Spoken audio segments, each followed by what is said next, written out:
안녕하세요. 크리스찬 나우 김은교입니다.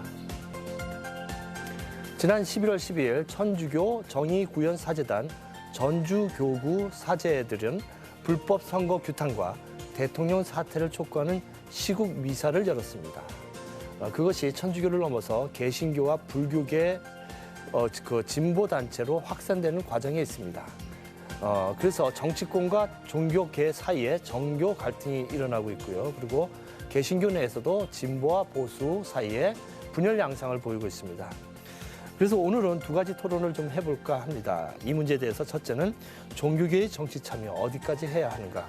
둘째는 선거로 선출된 정권의 퇴진 요구 어떻게 봐야 하는가? 이런 문제를 가지고 오늘 토론을 해볼까 합니다. 오늘 토론에 참여해 주신 분을 소개해 드리겠습니다. 먼저 경서교회 당회장이자 한국기독교총연합회 대표 회장이신 홍재철 목사님 나와주셨습니다. 감사합니다. 그리고 성공회대학교 교수로 계신 김민웅 목사님 나와주셨습니다. 네, 반갑습니다. 토론에 앞서서 오늘 진행 방식을 소개해드리도록 하겠습니다. 첫째, 제한 시간을 두고 있습니다. 그래서 좀 자유롭게 대화하면서도 제한이 있다는 것을 여러분들께서 이해해 주시면 감사하겠습니다. 둘째는 논의 중에 인신공격이라든지 혹은 논의가 과열되고 혹은 또 사실과 다른 내용들이 오고 갈 때는 사회자로서 제가 조율하도록 하겠습니다. 이제 토론을 시작하려고 하는데요. 먼저 각각의 입장을 얘기하는 1분 스피치 시간을 갖도록 하겠습니다. 그래서 1분 스피치 말씀하실 때 30초 전에는 제가 30초 전입니다. 이렇게 말씀을 드리려고 합니다. 정해진 시간 꼭 지켜주시리라고 생각합니다. 먼저 홍재철 목사님부터 시작하겠습니다. 사랑하고 존경하는 1200만 성도 여러분, 한국 사회가 지금 총체적 위기입니다. 정치, 경제, 사회, 문화, 예술뿐만 아니라 우리 종교계까지도 위기라고 말들을 합니다. 이런 때 각계 지도자들이 아무리 표현의 자유가 우리 국민에게 있다고 하지만은 긍정적 사고와 언어를 통해서 살기 좋은 세상을 만들어가는데 리더십을 발휘해야 된다고 생각합니다. 그런데 여야가 지금 정치권이 한 치 앞도 내다보지 못하는 이런 상황 속에서 30초 전입니다. 자제해야 될 정의구현 사제단의 박창신 신부님은 말씀 한마디에 온통 나라가 뒤숭숭합니다. 그래서 저 같은 사람을 다 CBS에 불러주신 거 아니겠습니까? 이 방송을 보시는 시청자들의 마음이 7, 8월 얼음 냉수와 같이 시원한 시간이 되었으면 합니다. 감사합니다. 네, 이번에 김민웅 목사님 발언하시겠습니다. 네, 안녕하십니까? 현실이 잘못되어 가고 있을 때에 종교가 침묵을 하게 되면은 사람들은 절망감을 느끼게 될 겁니다. 하나님은 모든 것에 관여를 하고 계시죠. 그리고 우리 인간에게 그것을 맡기신 청지기 직분을 주셨습니다. 잘못된 것이 정치든 교육이든 경제든 문화든 그 모든 것이 올바르지 않을 때에는 아니요라고 얘기할 수 있어야 될 겁니다. 예수님은 이해할 것은 이해하고 아니요 할 것은 아니요 이렇게 얘기를 하셨죠. 가장 중요한 것은 인간의 존엄성이 훼손될 때에 종교가 입을 다무는 것입니다. 민주주의는 바로 인간의 존엄성을 주권이라는 형태로 표현을 했습니다. 이 주권이 훼손되거나 유린될 때 종교가 입을 다물 수는 없는 것입니다. 종교계의 현 상황에 대한 발언, 바로 그런 점에서 우리는 주목을 해야 될 것으로 믿습니다. 양측 입장을 잘 들었습니다. 이제는 그 첫 번째 토론 주제인 종교계의 정치 참여 어디까지 해야 하는가 이러한 주제를 갖고 대화를 나눠볼까 합니다. 앞서 말씀드린 대로 각각 그 9분씩 시간을 갖고 총 18분의 자유 토론을 갖도록 하겠습니다. 핵심만 말씀하시면 이렇게 시간이 꽉 찰 것 같아요. 자, 그럼 먼저 김민웅 목사님부터 발언해 주시겠습니다. 네. 종교가 이렇게 잘못된 정치에 대해서 저항을 하고 또 문제를 제기하는 것은 현 상황이 얼마나 엄중한가 하는 것을 보여준다고 생각이 돼요. 종교가 이른바 말하자면 최후의 보루로서의 목소리를 높이는 것이죠. 이런 목소리에 대해서 또 이것을 묵살하려고 든다고 한다면 상황은 점점 더 심각해질 거예요. 그런 차원에서 보자면은 천주교 정의구현 사제단이 정권 퇴진까지 이르는 그러한 목소리를 내고 있다고 하는 것은 바로 현 정부가 이 목소리에 대해서 경청하지 않을 경우에는 보다 심각한 위기가 올 수 있다. 그것은 모두가 바라지 않는 일이죠. 그래서 이와 같은 것이 극단의 사태까지 가지 않도록 정치권 모두가 다 이 이야기에 마음을 열고 듣고 깊이 성찰하는 그러한 과정이 될 수 있기를 저는 진심으로 바라고 있습니다. 지금 우리 김민웅 교수님께서 종교가 정치에 참여를 해야 되고 또 조용할 때 침묵해서는 안 된다고 그렇게 말씀하셨습니다. 네. 그런데 저는 그 말에 동의합니다. 네. 예, 그러나 방법론에 따라서 다르다는 것이죠. 예, 그래서 아까 말씀드린 대로 우리 주님께서도 예는 예라고 아니는 아니오라고 하는 그 말은 어디가 아니라 지금 현 시대에 부르는 이런 뜻을 성경에서는 말한 건 아닙니다. 성경에서 말하는 민주주의라고 하는 것은 우리가 모든 것은 하나님 말씀에다 중심을 두고 우리 모든 사제들은 하나님 앞에 기도하는 것부터 먼저 시작해야 되고 그리고 남을 폄하하고 모독하고 이러한 발언을 해서는 안 되는 것입니다. 그래서 더군다나 대통령 사퇴라고 하는 말은 민주주의 국가에서는 있을 수가 없는 일이죠. 그리고 만일에 사태가 지금 위급하다면 오히려 기도해야 될 때가 아닌가 생각을 합니다. 네. 이 발언을 한 분들이 기도를 하지 않았다고 얘기할 수는 없을 거예요. 기도하고 기도한 끝에 내린 그런 중대한 결심, 행동이라고 생각이 되져요. 지금 말씀하신 대로 민주주의 국가에서 공정한 선거를 통해서 선출된 대통령에 대해서 퇴진하라고 한다면 말이 안 되는 거죠. 그런데 지난 거의 1년이 가까운 시간 동안 우리가 목격했던 것은 과연 지난 대선이 공정했을까에 대한 질문이 제기가 됐던 것입니다. 뿐만이 아니라 더 심각한 것은 국가 권력기관이 개입한 정황들, 증거들이 드러나기 시작을 했죠. 이렇게 된다고 한다면은 공정성에 대한 질문이 던져질 수밖에 없는 거죠. 공정한 선거에 대해서 불복을 한다면 당연히 문제가 돼야 합니다. 그런데 공정치 못한 선거에 대해서 입을 다물고 있다고 한다면 그것이야말로 불공정한 것이죠. 그리고 성서 얘기를 하셨습니다마는 하나님 나라는 율법학자가 곳간에서 알곡과 가라지를 가르는 과정이 있는 것이죠. 필요한 것과 필요치 않은 것 모두를 위해서 정말 어느 것이 가치 있는 것인가 하는 것을 일깨우는 일은 그야말로 종교가 맡은 책임이라고 생각이 됩니다.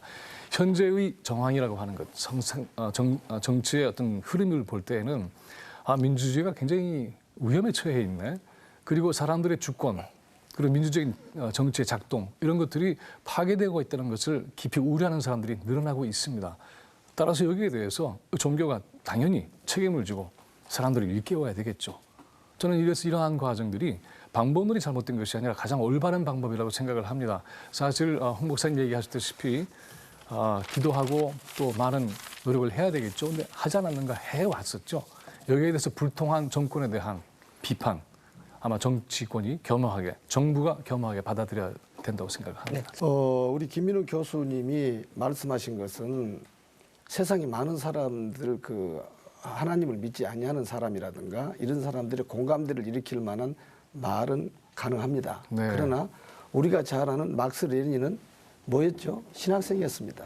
네. 그는 자기 나름대로의 하나님은 죽었다고 그러고 그리고 모스크바 광장에다가 허사비를 대다 놓고 총으로 쏘았습니다. 그리고 하나님은 죽었다고 외친 사람이 막스 레닌입니다. 그럼 그가 무엇을 탄생시켰습니까? 공산주의 원흉입니다. 그 결과가 지금 어떻게 됐어요? 그는 마지막에 모스크바 광장에서 돌로 자기 그 형상이지만은 실체는 아니지만 돌로 맞아 죽는 그런 결과를 가져왔습니다. 북한에서도 전 세계가 공산주의는 잘못됐다고 다 버려버린 겁니다. 버려버린 것을 대한민국 자유민주 국가에서 소수의 좌파들이 이걸 갖다가 이야기하고 그럼 좌파는 뭐냐? 지금 보십시오. 정의구현 사재단에서 다른 건 말하지 않겠어요. 천안함 사건을 북한에서 했는지 미국에서 했는지 알지 못한다. 그리고 남의 영역에 들어와서 총 쏘고 하면은 가만두겠어요? 쏴버려야지. 이것이 연평도 사건입니다. 이런 얘기를 했어요. 근데 이거 될 소리입니까? 이 백주에서 우리가 이거 지금 모르는 이것도 그러면 천안함도 북한에서 한 짓이 아니고 이 미국에서 한 짓이라고 생각하십니까? 지금 아까 대통령이 잘못돼서 반대 데모를 한다는데 천안함도 그러면 그렇게 돼서 지금 이 문제를 의견을 제시한 겁니까? 두 가지 얘기를 압축해서 말씀을 드릴게요. 천안함 사건은 많은 문제가 제기가 되고 있죠. 그래서 국민은 정부의 말을 모두 믿을 이유가 없고 또 의무도 없습니다. 그리고 국민들은 정부의 발표에 대해서 질문을 던질 권리가 있는 것이죠. 이 권리를 억압하는 것은 민주정부가 아니죠. 그런 차원에서 보면은 천안함 사건을 둘러싼 여러 가지 정황에 대해서 질문들이 계속 던져지고 있습니다. 전혀 문제가 될 것이 없습니다. 연평도 사건에 대한 발언은 적절치 못했다고 봅니다. 그러나 그 의도는 NLL을 중심으로 해서 이와 같이 군사적인 충돌과 희생이 계속된다고 하는 것은 바람직하지 않다는 거죠. 목사님도 이렇게 믿으실 거예요. 그렇지 않습니다. 네, 그래서 예, 그렇지 희생을 감수하고라도 그것을 해결하자는 것보다는 희생을 하지 않는 방식으로 평화적 방법으로 하자는 것이 의도였다고 봐요. 또 하나 이제 다른 주제는 이런 겁니다. 현재의 본질은 어떠해 있느냐 하면은 지난 대선의 공정성에 대한 문제 제기죠. 이제 이 주제라고 하는 것이 종교가 정치에 얼마나 관여할 수 있는가 하는 것에 대한 얘기였는데 당연히 관여를 해야 되고 당연히 책임을 져야 되는 것이죠. 그리고 이 책임을 지지 않는다고 한다면은 제가 맨 처음에 모두에 말씀드린 것처럼 많은 사람들이 절망하게 될 것입니다. 어떻게 종교가 입을 다물고 있을까? 잘못된 것에 대해서 분명히 얘기할 수 있어야 되는 것이죠. 그런 차원에서 보면은 현재 진행되고 있는 여러 가지 정황들 자세히 나중에 얘기할 수 있는 기회가 있으면 좋겠습니다만은 분명히 잘못된 것이죠. 자, 그러니까요. 제가 아까 처음에 서두에 우리 종교가 정치에 관여한 것에 대해서 긍정적으로 생각한다. 또 그렇게 저는 생각합니다. 네. 나라가 망하는데 종교인들이 그렇죠. 저 기도나 하고 있겠어요? 안 네. 됩니다. 그런데 지금 천안함 폭침이 네네. 북한이 산 짓인지 미국이 산 짓인지 모르니까 종교가 정치에 관여를 했어요. 그런 건 아닙니다. 아닙니다. 이 정인사제 구회 재단의 이 박 신부님이 출발점에 사실관계를 아셔야 될 것 같아요. 아니 출발점이라도 우리는 지금 네네. 그분이 개인적으로 어떤 일을 했는가 우리는 중요하지 않습니다. 네네. 그분이 어떤 사상을 가지고 있는가는 중요하지 않습니다. 네. 언론이 그러면 거짓말로 보도했다는 밖에 안 되는데 네. 지금 분명히 그랬습니다. 북한의 공격 확률이 많다. 미국이 짓인지 천안함 폭침에 대한 것이 어느 짓인지 알 수가 없다. 그렇죠. 이러면서 네. 두 번째를 지금 겨냥하는 것은 네. 소위 말하자면 박근혜 대통령의 지금 퇴출을 의미하는 것에다 포인트를 맞추고 이걸 했거든요. 그럼 이렇다면 이분이 이걸 그럼 빼라 이거예요. 한 가지 이건 정말로 북한이 공개한 게 맞다. 전 세계가 다 알아버린 사실을 이제 와서 지금 교수님이 무슨 검증해야 되는데 아직도 네. 지금 천안함 폭침에 대한 검증이 계속 필요합니까? 홍 그렇지 목사님, 않습니다. 지난번 대선 과정의 공정성이 문제가 되고 있는 건 알고 계시죠? 네? 지난번 대선 과정에서 이게 정말 공정했을까에 대한 질문이 그 점에 제기된 대한 건 알고 말씀드릴게요. 계시죠? 제가 네. 그건 공정성이라기보다도 네. 여야가 다 공정했습니까? 아니 그런 차원이 아니고 아니, 그걸 좀 국가 여쭤보세요. 권력기관이 개입한 사건은 대단히 중대한 사건이죠. 민주주의는 말이죠. 네, 거기에 대해서는 어떻게 생각하세요? 민주주의는 협의체입니다. 네네. 다수 의견에 따라서 민주주의가 이루어진 것이고 성경을 통해서 민주주의가 나왔습니다. 네네. 그렇다면 민주주의 원칙론에서 지금 우리가 말하는 것은 이 사제들이나 목사들이 밖에 나가서 반국가적인 데모를 해야 되느냐 정치에 참여 이 부분이에요 지금. 근데 그렇게 될 때의 동기는 네. 기본적으로 국가 권력기관이 대선에 개입한 것이 그것은 드러난 지금 거죠. 그것은 검찰에서 네네. 그 민주주의거든요. 그렇게 우리가 됐을 지금 때. 데모한다고 네. 검찰에서 문제가 해결되고 하는 것이 아니라 목사님은 그 점에 대해서는 지금 뭐냐면 우리가 그거 하고 있잖아요. 저 검찰에서 조사한다 하니까 네네. 우리는 더구나 성직자들은 검찰이 올바르게 조사를 하게 해주세요 하고 우리가 기도해야 될 따름이지 네. 이걸 갖다가 오히려 지도자라는 사람이 국민을 선동해가지고 북한에서 한 짓인지 남쪽에서 한 짓인지 미국에서 한 짓인지 알 수가 없다. 그건 그리고 본질이 연평도 아니었죠. NLL 사건이 여기 와서 이걸 갖다가 남의 집 앞에 하는데 공격 안 하겠어요?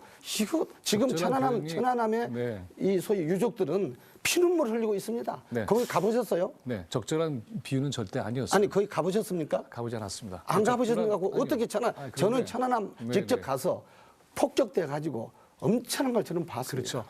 그 결과에 대해서는 비극적이에요. 근데 문제는 뭐냐면 원인에 대한 논란은 분명히 있는 거죠. 제가 드리고 싶은 말씀은 지난번 대선 과정에서의 국정원의 개입이라고 하는 것 만천에 드러났죠. 이 점에 대해서 홍 목사님 지지하지 않으시죠? 네? 올바르지 않다고 생각하시죠? 국정원의 네. 대선 개입에 대해서 전혀 지지할 수 없죠. 아닙니다.